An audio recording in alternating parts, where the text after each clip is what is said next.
नमस्कार, मैं हूं राजीव ढोंडियाल। खबरें सुपरफास्ट में सबसे पहले खबर कर्नाटक से। कर्नाटक के बेल्लारी में बड़ी मात्रा में कैश बरामद हुआ है। चुनावी अभियान जारी है और इस बीच में पुलिस ने एक शख्स के घर पर छापेमारी के दौरान 5.5 करोड़ से ज्यादा का कैश, 3 किलो सोना और 103 किलो चांदी की ज्वेलरी बरामद की है। बताया जा रहा है कि यह छापेमारी एक ज्वेलर के घर पर हुई। पुलिस ने उस ज्वेलर को भी हिरासत में ले लिया है। पुलिस ने बताया कि इस बरामद संपत्ति का कनेक्शन हवाले से हो सकता है। अब पुलिस जांच कर रही है कि बरामद कैश का कहीं चुनावी कनेक्शन तो नहीं है। साथ ही आयकर विभाग को भी पुलिस ने इस बात की जानकारी दे दी है। तस्वीरें हैं जिसमें नोटों के ये बंडल नजर आ रहे हैं। 500 के नोट और 5 करोड़ 60 लाख रुपए कैश बरामद हुआ है एक ज्वेलर के घर से। साथ ही साथ 3 किलो सोना यहां से बरामद हुआ है। अलग अलग बोरियों में भरा हुआ 100 किलो से ज्यादा चांदी के जेवर यहां से बरामद हुए हैं। जिसकी भी नजर गई वो हैरत में पड़ा है और अब कहीं इसका चुनावी कनेक्शन तो नहीं है। इसे उजागर करने की कोशिश की जा रही है, पूछताछ चल रही है और बताया जा रहा है कि संपत्ति से जुड़े हुए दस्तावेज जो ज्वेलर है वो नहीं दे सका है।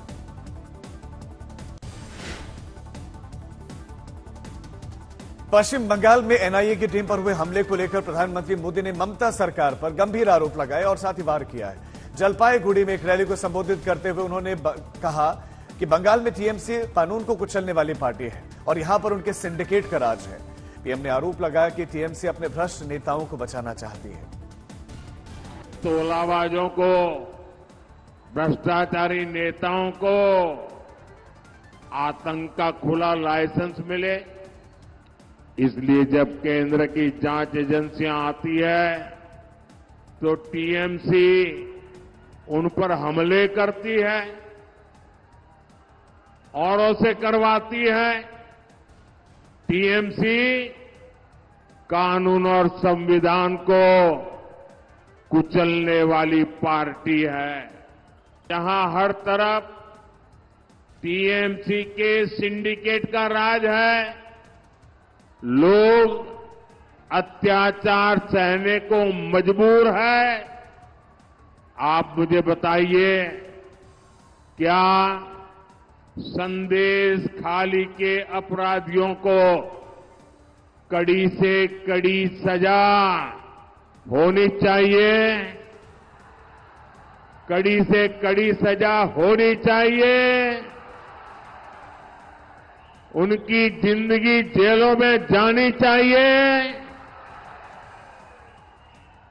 क्या राशन घोटाला और टीचर भर्ती घोटाला करने वालों को सजा मिलनी चाहिए कि नहीं? प्रधानमंत्री नरेंद्र मोदी मध्य प्रदेश के जबलपुर भी पहुंचे और बीती रात वहां पर पीएम का जबरदस्त रोड शो हुआ। हजारों की संख्या में लोग पीएम मोदी के इस रोड शो को देखने के लिए और इसमें शामिल हुए। पीएम ने बीजेपी प्रत्याशी आशीष दुबे के लिए प्रचार किया। इस दौरान जय श्री राम के नारे भी गूंजे। लोगों ने प्रधानमंत्री का जोरदार स्वागत किया।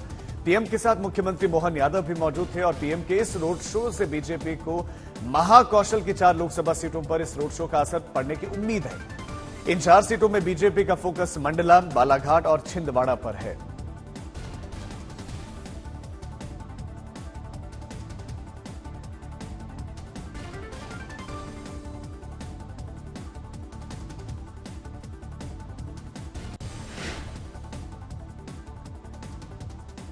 अब प्रधानमंत्री नरेंद्र मोदी आज महाराष्ट्र और छत्तीसगढ़ के दौरे पर जा रहे हैं, जहां पर वो बीजेपी की चुनावी मुहिम को आगे बढ़ाएंगे।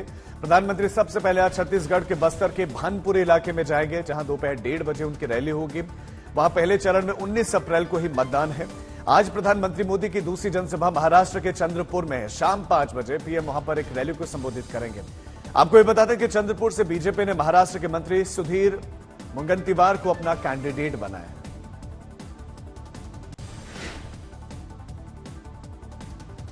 जबलपुर में बीती रात प्रधानमंत्री मोदी के रोड शो में भारी भीड़ की वजह से एक मंच टूट गया। उस मंच पर भीड़ खड़ी थी और प्रधानमंत्री मोदी का रोड शो देख रही थी। इस हादसे में कुछ कार्यकर्ताओं को मामूली चोट आई है, जिन्हें तुरंत अस्पताल में भर्ती करवाया गया। मध्य प्रदेश के मंत्री राकेश सिंह उन घायलों से मिलने के लिए अस्पताल में पहुंचे।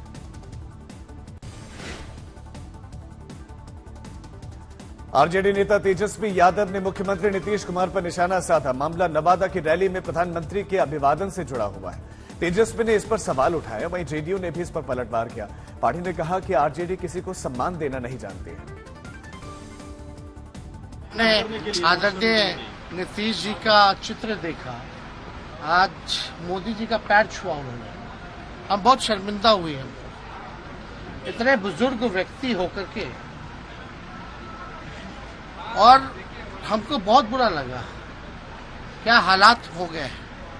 हमारे अभिभावक हैं नीतीश कुमार, बुजुर्ग हैं, लंबे समय तक मुख्यमंत्री बने हुए हैं। इतना अनुभवी मुख्यमंत्री और कोई नहीं जितना नीतीश कुमार है, और मोदी जी के पैर छू रहे हैं। बिहार के लोकप्रिय मुख्यमंत्री श्री नीतीश कुमार जी के बारे में जो अपमानजनक टिप्पणी की है, उसे उन्हें वापस लेना चाहिए।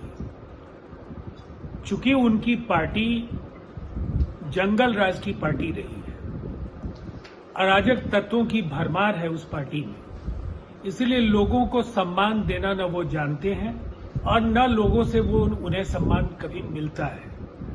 इसीलिए प्रधानमंत्री नरेंद्र मोदी जी और नीतीश कुमार जी के बीच जो अभिवादन के दौरान जो बातें हुई, उसको लेकर उनकी जो टिप्पणी है वो कहीं न कहीं उनके मानसिक दिवालियापन को जाहिर करने के लिए काफी है।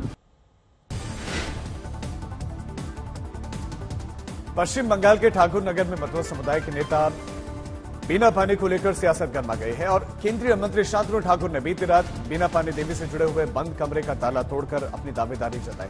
पहले शांतनु ठाकुर के रिश्तेदार और टीएमसी सांसद ममता ठाकुर ने इस कमरे पर कब्जा जमाया था। अब शांतनु ठाकुर ने अपनी दावेदारी जताई है। ताला तोड़े जाने को लेकर शांतनु ठाकुर और अन्य 12 के खिलाफ ममता ठाकुर ने पुलिस से शिकायत की है। उन्होंने शिकायत में धमकी देने का भी आरोप लगाया। पश्चिम बंगाल के मुख्यमंत्री ममता बनर्जी कल पुरुलिया में पहुंचे, जहां पर उन्होंने सीएए का मुद्दा उठाया और कहा कि बीजेपी जो कर रही है उसे आने वाले दिनों में लोग खारिज कर देंगे। उन्होंने लोगों से अपील की कि अगर टीएमसी को वोट नहीं दिया तो भविष्य में कोई भारत नहीं होगा। इस चुनावी सभा के दौरान ममता बनर्जी लोक कलाकारों के साथ झूमती नजर आई।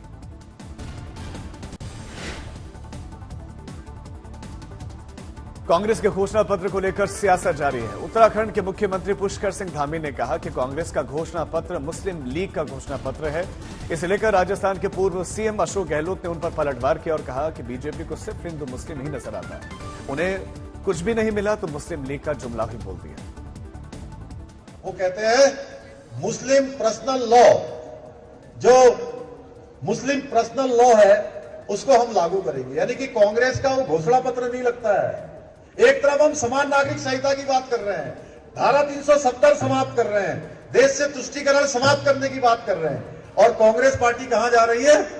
केवल वोटों के लिए तुष्टीकरण की बात कर रही है। भाइयों बहनों, ऐसा लगता नहीं है कि कांग्रेस का घोषणा पत्र है, ऐसा लगता है कि मुस्लिम लीग की जो परिभाषा है, मुस्लिम लीग का जो विचार है, वो मुस्लिम लीग का घोषणा पत्र लगता है। भाइयों बहनों, इतना शानदार मैनिफेस्टो आया है, उसकी आलोचना के शब्द नहीं मिले, किन शब्दों में आलोचना करें, तो उन्होंने तरीका निकाला एक ऐसा जुमला बोल दो मुस्लिम लीग का कि लोग कन्फ्यूज रहेंगे मैं मुस्लिम से जोड़ रहा हूं। हम सबको आश्चर्य होगा, आश्चर्य हो रहा क्या है मुस्लिम लीग, कहां पिक्चर में आती मुस्लिम लीग। कांग्रेस छोड़कर बीजेपी में शामिल हो चुके पार्टी नेता गौरव वल्लभ के लिए कांग्रेस के घोषणा पत्र को लेकर उन्होंने सवाल उठाए। उन्होंने तंज किया कि 30 साल से एक ही आदमी कांग्रेस का घोषणा पत्र बना रहा है।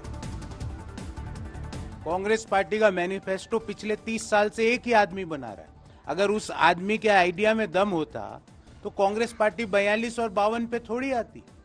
कांग्रेस पार्टी, जब मैं कॉलेज में पढ़ता था, जब भी वही आदमी कांग्रेस पार्टी का प्रवक्ता के रूप में टीवी पर डिफेंड करता था, आज भी वो कम्युनिकेशन का प्रभारी बना हुआ, वो पीए है। भूतपूर्व केंद्रीय मंत्रियों के पीए आज कांग्रेस चला रहे हैं, जिन्होंने कभी क्लास के मॉनिटर का चुनाव नहीं लड़ा है।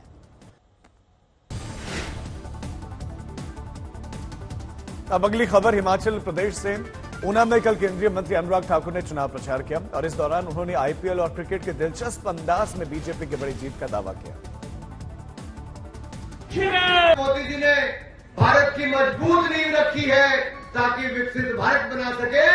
जैसे आईपीएल में आते हैं, आजकल सीजन चल रहा है ना आईपीएल का, मोदी जी पिछले 10 साल में तो वनडे की तरह खेले, 1 रन 2 रन 3 रन ऐसे करके लेते रहे। अब चौके छक्के लगाने का समय आया है, क्योंकि अब मजबूत नींव रखती है। अब भारत को नई ऊंचाइयों पर ले जाने का समय आया है।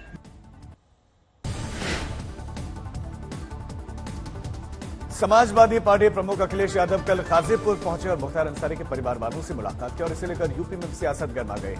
डिप्टी सीएम केशव प्रसाद मौर्य ने उन पर हमला बोलते हुए कहा कि समाजवादी पार्टी को अपने अस्तित्व के लिए गुंडे अपराधियों का साथ जरूरी है। इसे लेकर अखिलेश यादव ने भी तल्ख बयान दिया है और डिप्टी सीएम पर गंभीर आरोप लगाए। यहां से गाजीपुर से निकल करके चले जाएं, प्रयागराज भी चले जाएं, वहां भी कुछ लोगों की बनी हुई है, लाशें गड़ी हुई हैं, वहां भी जाकर के उनका भी आशीर्वाद जाकर, इसे हमें कोई आपत्ति नहीं।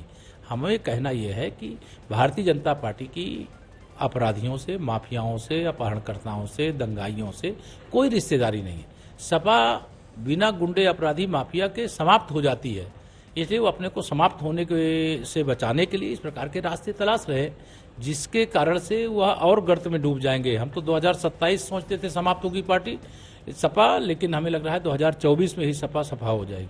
केशव प्रसाद मौर्य का भी एक बयान है आज सुबह आया कि समाजवादी पार्टी हमेशा गुंडे माफियाओं के साथ देती है। उनसे बड़ा गुंडा कौन हो सकता है? आप अगर गुंडे की तस्वीर देखोगे तो उनकी भी लगा दो एक तस्वीर। ये कोई बात हुई? अगर डिप्टी सीएम ये बात कर रहे हो, एक डिप्टी सीएम की भाषा ये हो, इसीलिए मैंने कहा एक मुख्यमंत्री और डिप्टी सीएम की भाषा ये नहीं हो सकती है। ये लोकतंत्र खतरे में है। मुझे उम्मीद है कि देश इस बार अपने बोर्ड से ये तानाशाह सरकार को हटाने का काम करेगा।